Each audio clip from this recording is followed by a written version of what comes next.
Hi everyone, this is my Module 4 initial reflection, and I'm going to start off with Michelle. So in your video, we both actually talked about how rules are imposed on young people and enforced by the adult staff.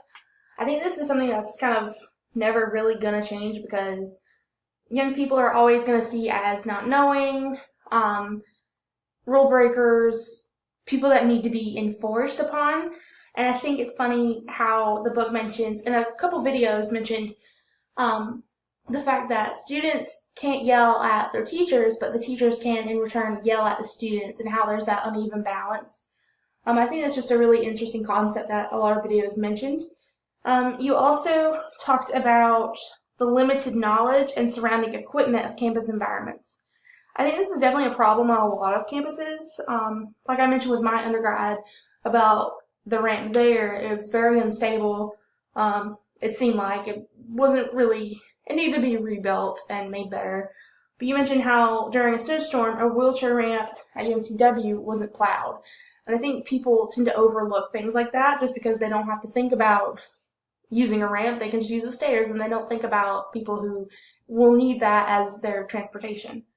And lastly, I appreciated how you asked, or how you mentioned asking someone if they need assistance, rather than just helping them, and kind of making them feel like they need help, because most of the time some of those people don't need help and they are independent and can take care of themselves. So I'm really glad that you mentioned that aspect and kind of being respectful of those people who may have a disability. Next, James, in your video you mentioned FERPA, which I think was really interesting and something I didn't really think about.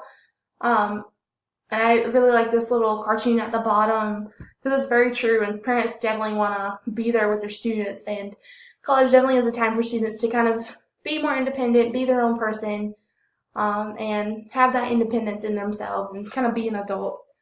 So I was glad that you mentioned that and brought that into perspective. You also mentioned public versus private sphere.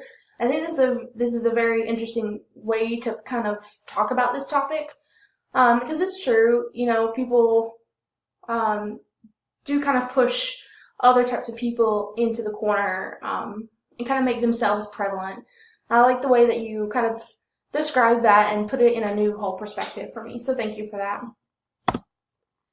And next we have Jasmine. I like how you mentioned elderly community members kind of coming in to students' environments and either being like advisors or just being there for students to learn from. I think that's a great resource that students have, is community members who may be a part of organizations that they are in, coming in as advisors or coaches, just being there. And like this quote says, the best classroom in the world is at the feet of an elderly person. Those people who are older than us tend to have more experiences, especially for college students. Elderly people have already lived life pretty much and have already gone through the things that college students are going through and will go through. So it's definitely something that they can take advantage of and learn from. You also mentioned, we both actually mentioned how students can't yell back at teachers and defend themselves. And I mentioned this earlier, but it's just a really interesting concept that I never really thought of. Obviously, I wasn't one of those students that would yell back, but thinking back now, there was a lot of teachers that would yell at students, and if a student yelled back, they would get in trouble, and just that whole balance just isn't really fair. And then lastly, you talked about curriculum design and how students have no say. Looking back again, it's something that I just kind of went with the flow with what I was told to do, and it's kind of unfortunate that students don't really have a say in what they're learning, at least not until they can decide their own classes. But in elementary school especially, they don't really have a say, and that's a really sad fact. Thank you for your video. I enjoyed it. And then lastly, with Elena, you talked about internalized ageism, especially with technology.